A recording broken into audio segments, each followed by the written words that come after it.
Joanne, how did you find carnivore? I think I found carnivore gradually, organically. Um, I still work at a convenience store truck stop, and it's full of sugar. Everything in there is sugar. Mostly the food is cooked in soy oil, and I started getting concerned.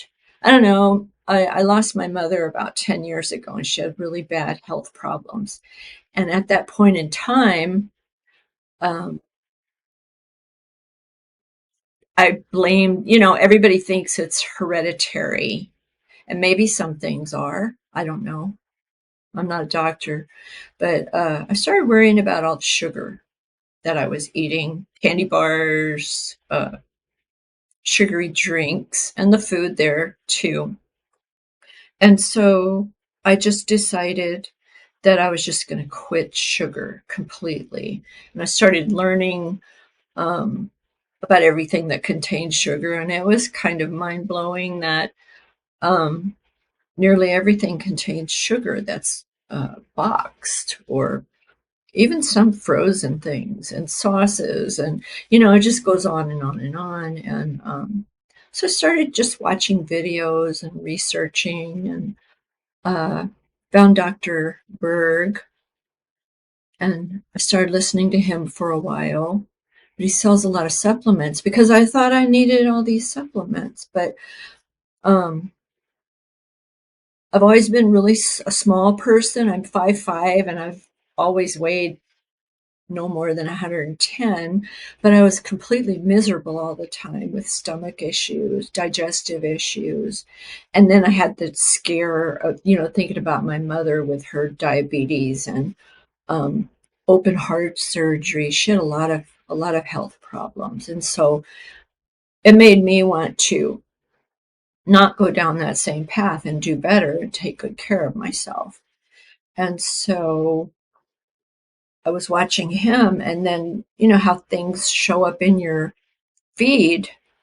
Dr. Berry showed up, Dr. Chafee, um, a bunch of them, a lot of them, and influencers as well. Just, the list goes on and on. And so I just started watching everything because I wanted to feel better. And so I quit the sugar and I started doing pretty much keto. And that was okay. I even ordered the urine test strips, the keto strips, and in a week I had lost 7 pounds that I didn't even know was on me. I guess because I didn't have scales and I didn't really weigh myself. And I started feeling really good, started feeling a lot better. Everything changed for me. And I just want to say also that in 2012, through the recommendation of a friend, I had a colonoscopy. Is that the name of the test? I don't even know. And the doctor said everything was fine, that I was fine. So fast forward to, I guess it's been going on 5 years now. I had another colonoscopy, and he told me that I was fine. First words out of his mouth was, "You don't have any cancer," and that's not even why I went. I just wanted to have the test and make sure all was well because of the way I was, feeling. And he recommended surgery, remove a foot of my colon, and I was like, "Oh my gosh, that's serious, really serious." And so that was when I really, that's kind of another thing that kind of propelled me to research, taking better care of myself. And so I found Ken Berry and I started listening to him, and I went total Oh, and Michaela Peterson and Jordan Peterson. I thought, and she's so young. So I did. I just went strict. From there, I went into strict carnivore. And I'm going to say that probably altogether took me about 6 months or so, because even before that, I'd gone to a holistic doctor that was treating me. He was a chiropractor as well, treating me with herbal remedies and adjustments, and nothing really changed. I was still just completely miserable. Every time I ate, which I was a huge fan of salad bars, and grew up living out of the garden. My dad liked to fish, and so everywhere we lived, he always found a fish market or went fishing. So that's pretty much what I grew up on as well. And so I really liked salad bars. Little did I know that I was highly sensitive to oxalates. So, I researched that too, and I found out that a lot of people can be really sensitive to them and not know it, that they cause kidney stones and all other kinds of ailments. So that was another good reason. And, it's not that I don't miss all of this other food. It's I'm better off not eating it. To me, is how do you want to feel? How do you want to feel? Do you want to suffer some more? Do you want to swell up and just feel stuffed and miserable, or do you want to feel good and have energy and sleep well? And so that was kind of where I went, and that's been at least 5 years, going on 5 years on the second colonoscopy test. And I'm going to say the carnivore journey I never kept a journal or anything or a timetable. So I'm going to say 3.5 years at least.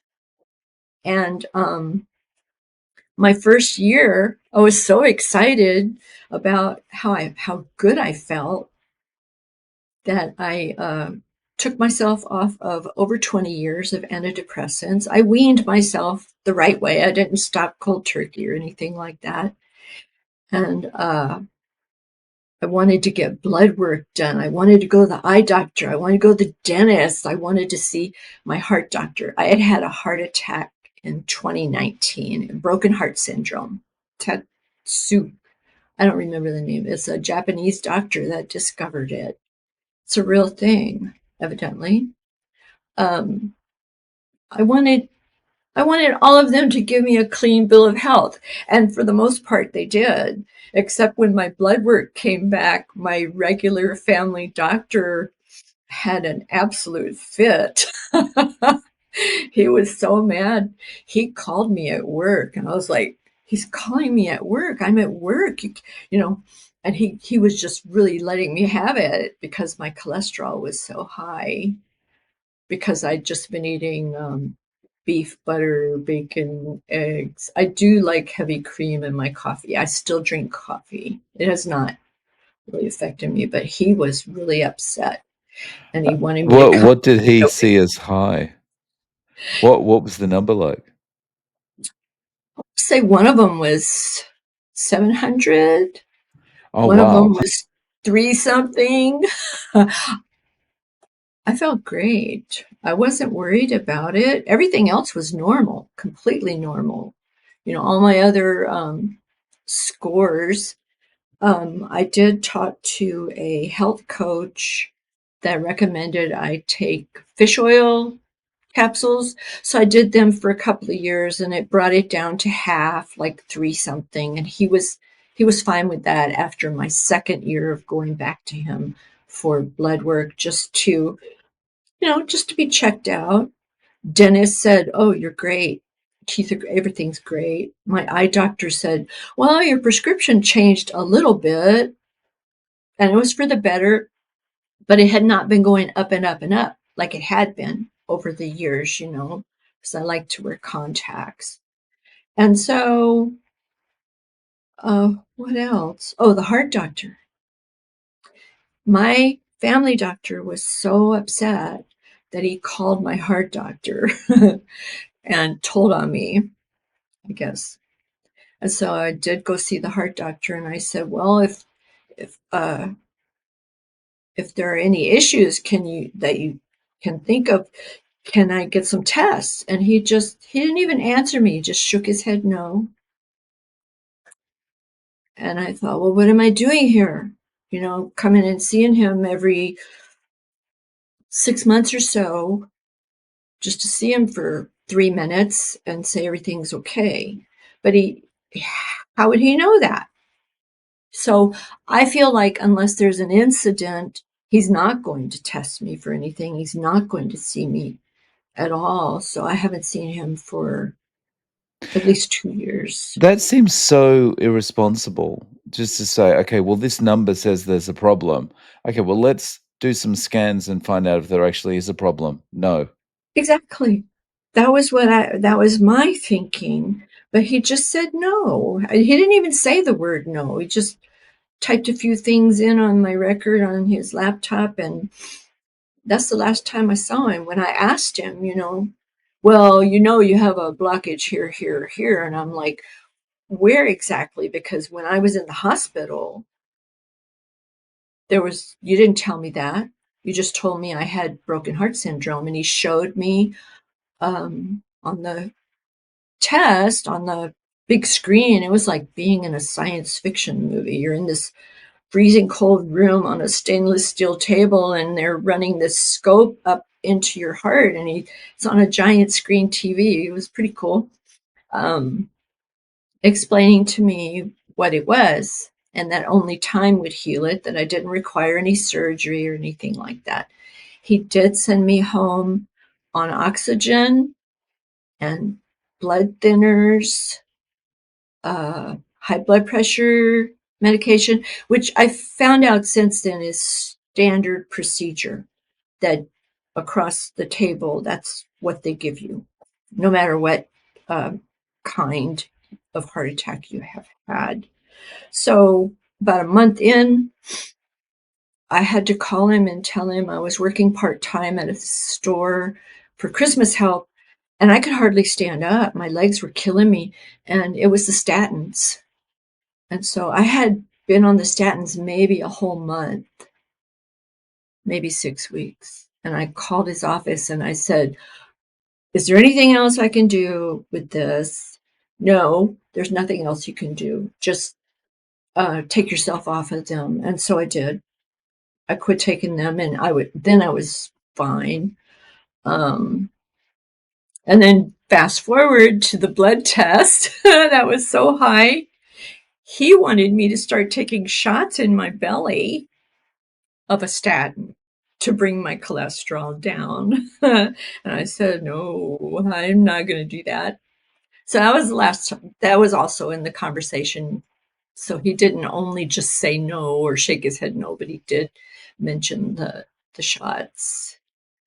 And It's it just feels like this, kind of strange gatekeeping, like, we're not gonna show you the whole picture, we're not even gonna investigate the whole picture, but here's all this scary information, now take this statin.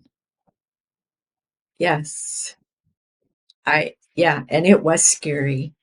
I was only in the hospital for 3 days. My son came and took care of me for 10 days, but it was scary. That they put you on this diet where there's is super bland. My son was awesome. He's a chef, uh, but he made everything without any salt, without any kind of oil. They told me to stay away from what was the American Heart Association diet, which follows also closely with the diabetic diet. So um, I was so The hungry the too. diabetic diet for giving you diabetes, it's Yeah, yeah. It's just So, just to clarify, this incident, the heart attack, that happened prior to you starting carnivore? mhm. Right. 2019.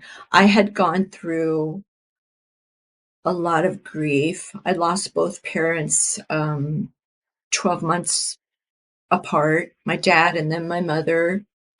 I'd gone through a divorce, and I guess I was just bottling it up and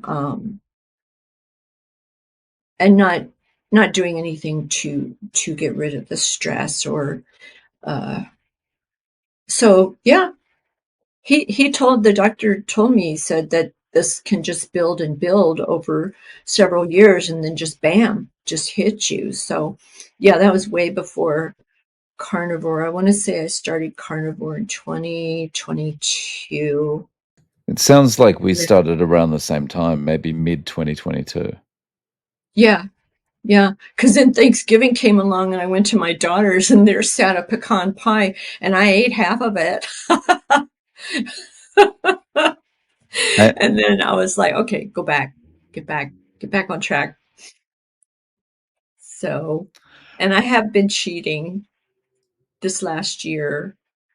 Um, my son-in-law retired from the military, and my daughter rented this river house with a bunch of cottages, and everybody showed up, and it was really wonderful. But there was lots and lots of food there, and I ate everything.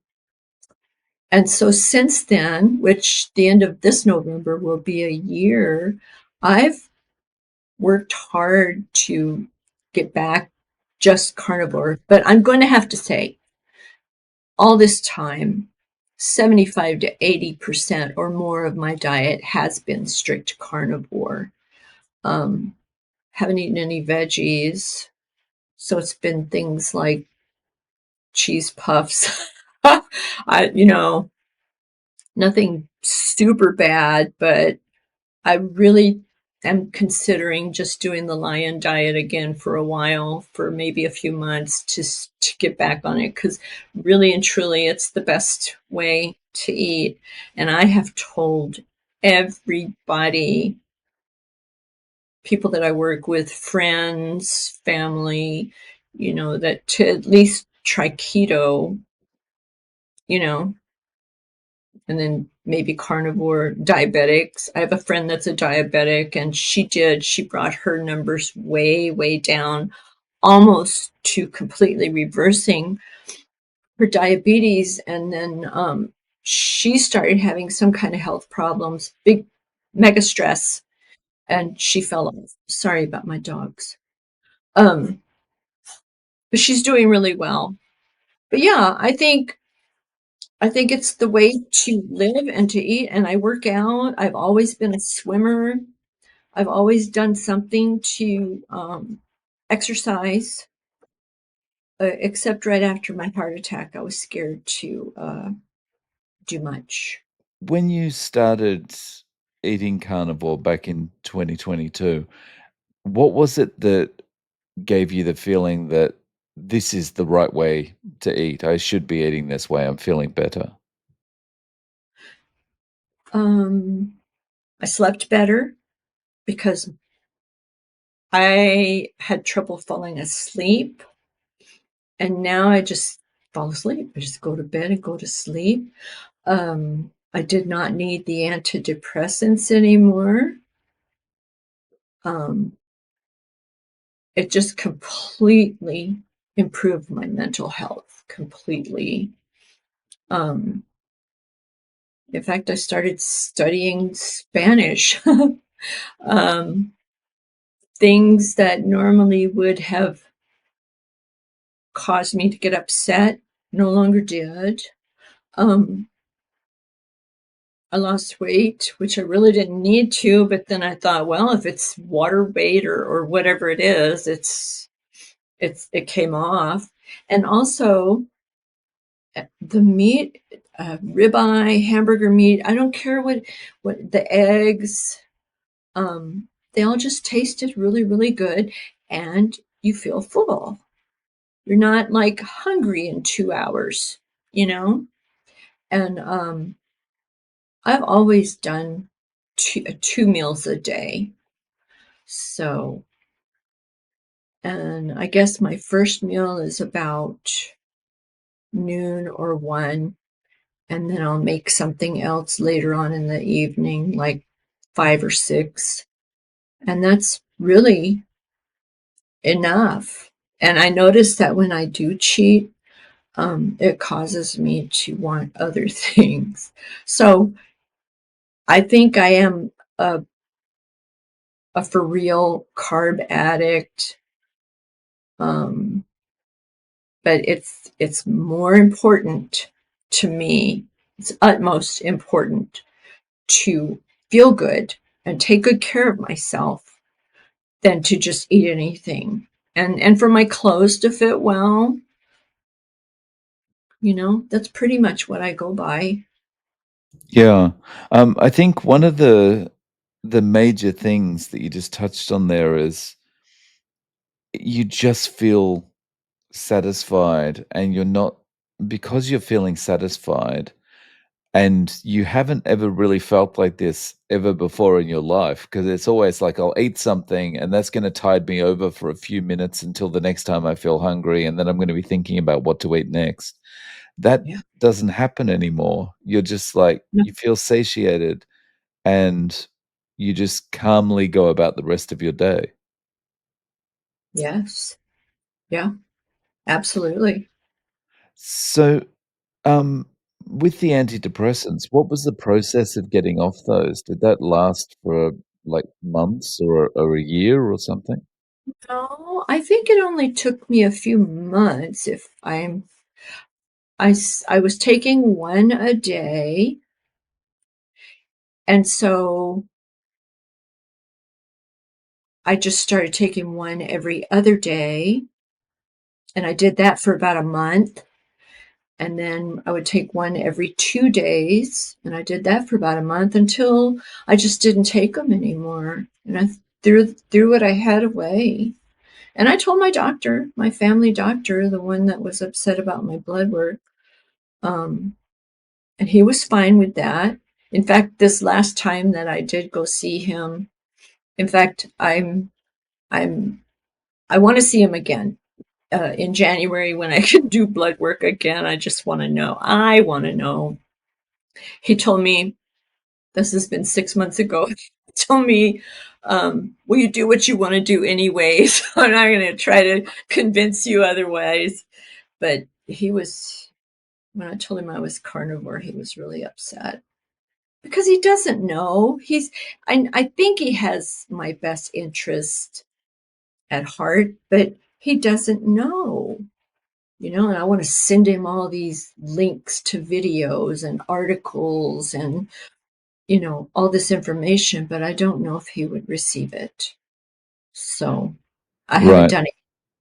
I guess doctors are in the same position as, everyone else that hasn't tried carnivore before, or actually they may be in a worse position. So they've got the general population's reaction to hearing about carnivore, like, "What? How can you possibly do that?" But then they've also got a formal education that tells them that this is dangerous as well. So they've got all this information immediately telling them that what you've just said is completely wrong, and so they just react. Yes, and I live in Texas. This is ranching country. I mean, cattle is king out here. In fact, just in the last, I guess, year or so, a butcher has opened up the street, and that's where I go. They grow their own beef, or they buy it from locally grown, raised cattle. So, yeah, I would love for him to try it.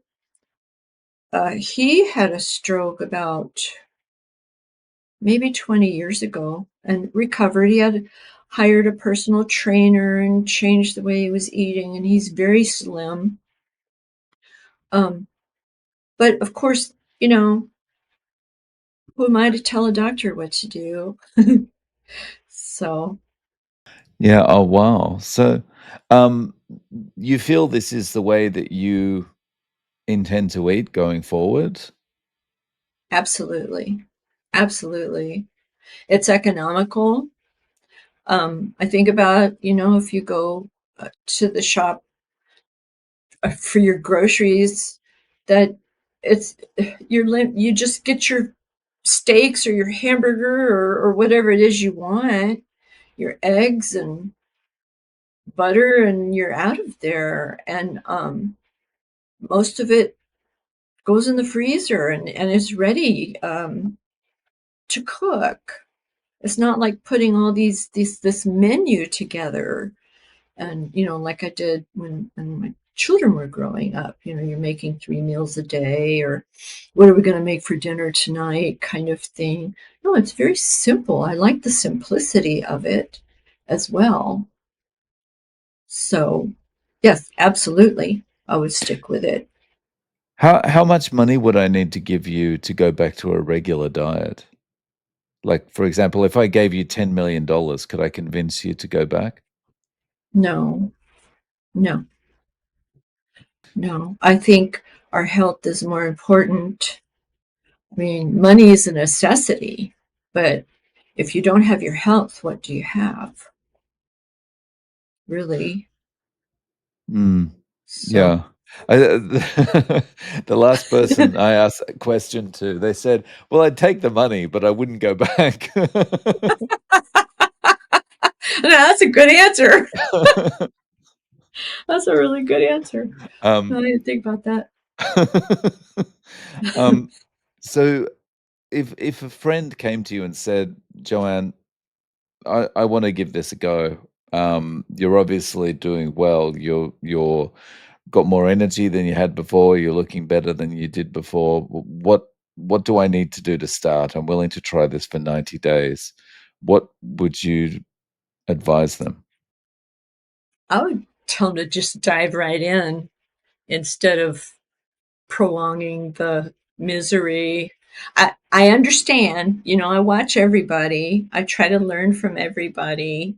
And what I appreciate about your channel is that everybody gets to tell their story, and not everybody gets to do that. So that's the really cool part, is everybody's got a different experience.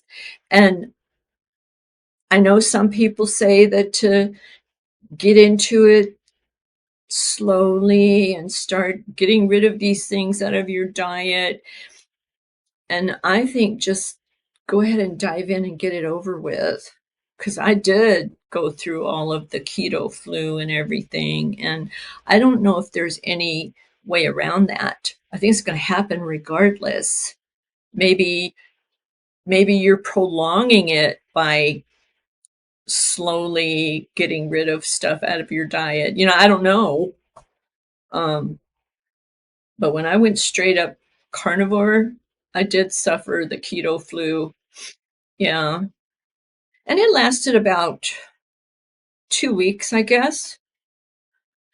It's not as bad. I guess it could be, it's different for everybody, but it wasn't so bad, really. You just get past that, and then you go on with your new way of eating, your new lifestyle. And So, and has that friend stayed stuck with it? she has. In fact, at one point, she was ordering the butcher box. I don't know if you're familiar with that, but it's you get all your stuff with dry ice, everything's frozen. You get a variety of meat, or you can choose what you want. Um, she was doing that for a while. She did seafood with it. Um, but she just suffered some really the loss of her mother and some really heavy stress, and I think her diabetes, it scared her, so she keeps like saltine crackers just in case her sugar drops. And I'm like, just eat some bacon, or eat a boiled egg, if you think your sugar's. But I'm not a diabetic expert, so I don't know, you know. So, but she has been very successful. I don't remember what her original numbers were. I want to say it was a 10 or a 12. And she told her doctor, she has a different doctor, all about her changing to carnivore, and he was against it too and kept pushing statins on her, which she wouldn't take. And she got her numbers all the way down to 6, I want to say, or something, 6 point something. And all she had was a little bit more to go. And but as far as I know right now, I haven't talked to her for a couple of weeks, but as far as I know right now, she's back on it. She's doing the straight carnivore way of eating. Nice, nice. Yeah. So Joanne, if people want to reach out to you, do you have any way of getting in contact? Well, no, I just have my email. Yeah, so if it's okay, I'll put your email in the show notes. Okay, yeah. Yeah. If Um, somebody wants to talk. yeah. Well, Joanne, thank you so much for coming on and sharing your story. I really appreciate your time. Thank you.